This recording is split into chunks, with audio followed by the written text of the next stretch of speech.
Hi everyone! Welcome to the Empath Tarot, guys. Another love reading, timeless and general. Take what resonates lang po. Maybe some part of the reading maka-resonate kayo, some part of it hindi. Tignan natin ngayon kung anong love connections, lessons in life, guidance, mga gabay at patnubay, mga aral sa buhay, pag-ibig, relasyon, ang ating nababatid sa reading na to. Spirit, guys, send me messages. Anong love connections ito? Love story, mga aral at gabay. Anong mga energies ang ating masasagap at mga mensahe? Okay, start tayo dito. Sila yung mga malalakas na energies. Eight of Swords. Five of Pentacles. Two of Pentacles. Five of Wands. 10 of Cups. The Hermit.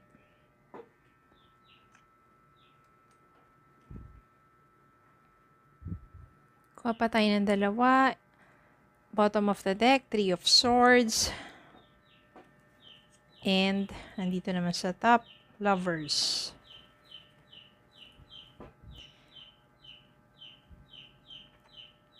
Three of Swords, 5 of Pentacles, 5 of Wands, 8 of Swords.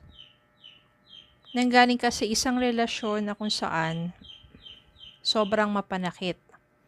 5 of Wands dito, too much conflict sa inyo ng person ninyo.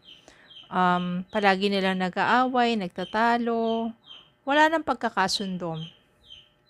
Dumating sa point, sobrang nasasaktan ka na. 3 of Swords dito, sobrang gulo, magulo na.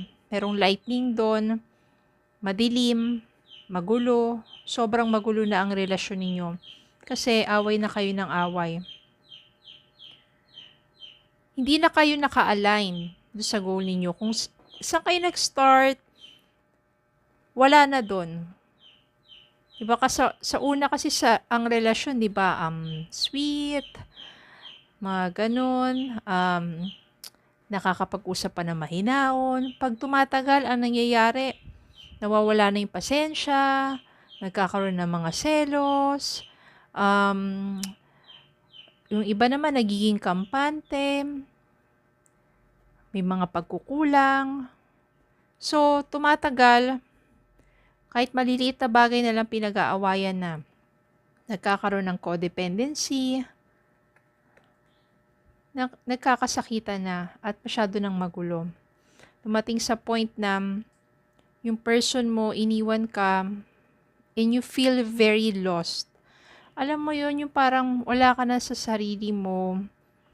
Hindi na yung ikaw yung dating kilala ng mga kaibigan mo, kapamilya mo na maganda yung aura, good vibes, masayahin. Wala, feel lost. Even sa trabaho mo, hindi na ikaw yung dati maganda yung performance. Naapektuhan ka ng husto.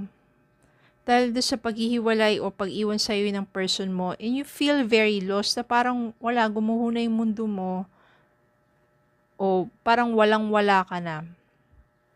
Binigay mo kasi ng lubusan yung pagmamahal mo dun sa taong yon. To the point na nauwi lang din sa hindi maganda yung pagsasama ninyo. Maybe because you are giving too much. Hindi ka na nakapagtira sa sarili mo. Hindi niya maaari na susuklian yung pagmamahal na binibigay mo. At you are expecting too much, nadidisappoint ka. Pwedeng ganun. Kaya dito, you feel lost. Parang wala na. Gumuho ng lahat. Dumating yung time dito na you have to learn to take some time to think, to meditate, to reflect, bakit nagkaganon ang inyong naging pagsasama. The Hermit dito means humiwalay ka muna sa, sabihin natin, sa maingay na mundo, gusto mo muna mapag-isa. At sa pag-iisa mong yun, magkakaroon ka ng reflection because you are just praying, you are just connecting to the source, to the divine. You seek guidance spiritually. At dun mo matatanto, ang dami mong mapalang fear. Kasi lumipas na yung panahon, hindi ka pa rin nakaka-move forward with yourself because you are stuck dun sa nakaraan. Ibig sabihin nito, sa isip mo lang naman, akala mo nandun ka pa rin sa nakaraan, na wala pa rin, walang someone who cares for you, walang someone na magmamahal sa'yo, nakasta ka pa rin doon na akala mo lahat na lang ng taong lalapit sa buhay mo at susubok na buksan ang puso mo, ay kapareho rin ng taong minahal mo at iniwan ka. So, you are just stuck with the past.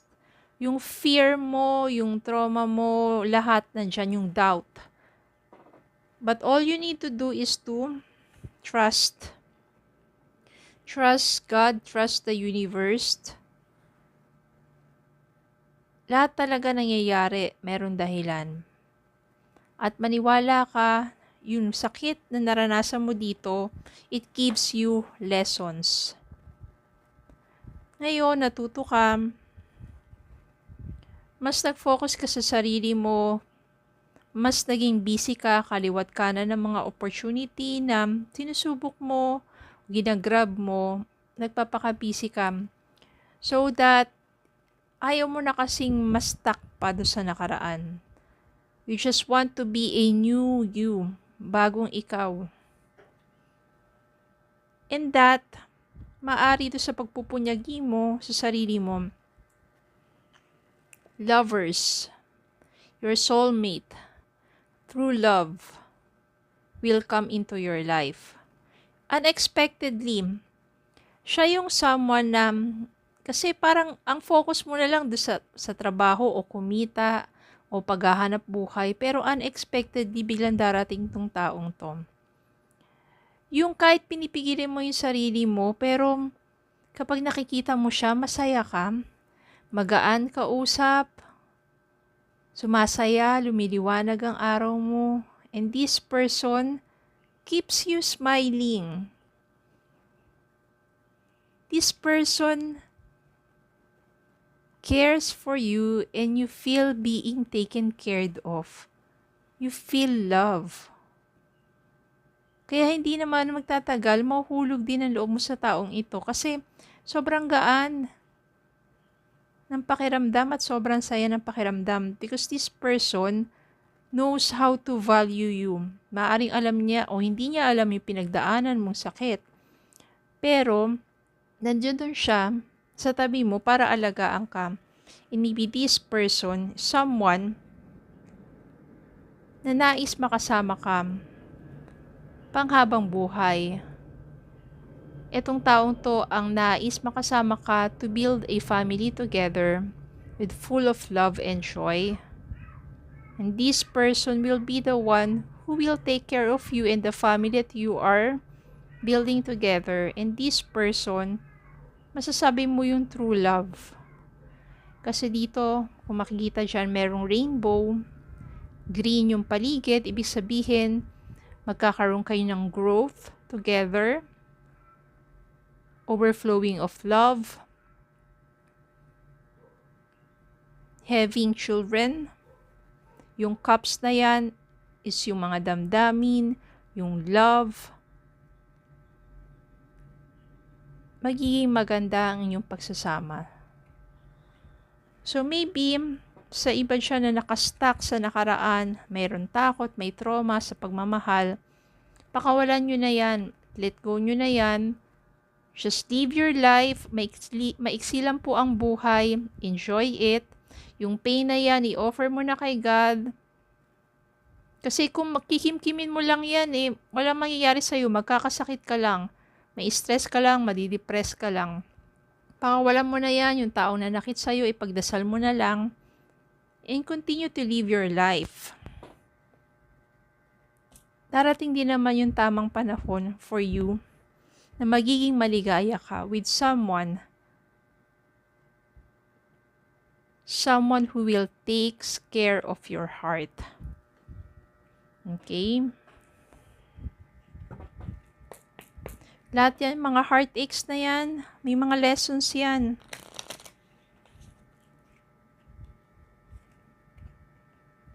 Different paths, you are not on the same page with the person you have in mind. The directions you want to move into are different. Ito yun, different paths kayo ng taong to, kaya nga hindi kayo magkasundo eh. Redirect your thoughts. Focus on what you want to attract in this relationship, not on what you fear will happen. Ito yung bagong taong dumarating sa buhay mo, huwag ka mag-focus dun sa fear mo na mangyayari ulit sa'yo yung nangyari na nakaraan.